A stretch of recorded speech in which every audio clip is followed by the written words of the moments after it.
Ok, vậy nhiệt độ đang giảm rồi nha các bạn.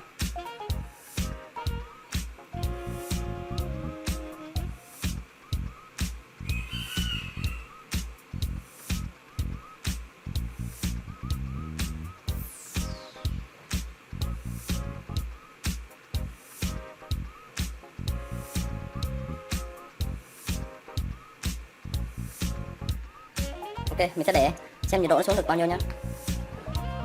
Ok, sau nửa tiếng thì nó xuống này các bạn, như thế này. Lúc đầu là 38 độ nha các bạn, xuống 29 độ.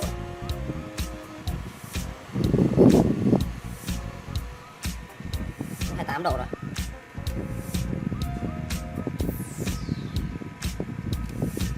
Hay 7 độ.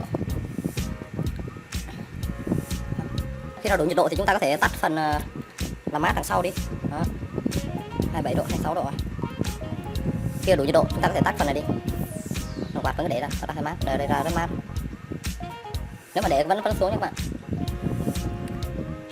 Cái nhiệt độ nó ra ở đây quan trọng là do con sò nha các bạn. Sò nóng lạnh các bạn dùng sò càng xịn thì nó ra nhiệt độ càng thấp, nó làm lạnh nhanh. Và bộ tản nhiệt này cũng quan trọng này. Nó tản nhiệt bộ tản nhiệt này mà tản nhiệt cho mặt nóng nhiều thì mặt lạnh nó sẽ làm lạnh càng nhiều nhé. Đó, lên số 25 độ 2. Rất mát. Hơi trước này rất mát luôn. Ok, ở video này thì mình cũng xin thông báo với các bạn là từ bây giờ những clip mình làm review hay mở hộp những clip đó mình sẽ chuyển qua kênh vlog của mình nhé.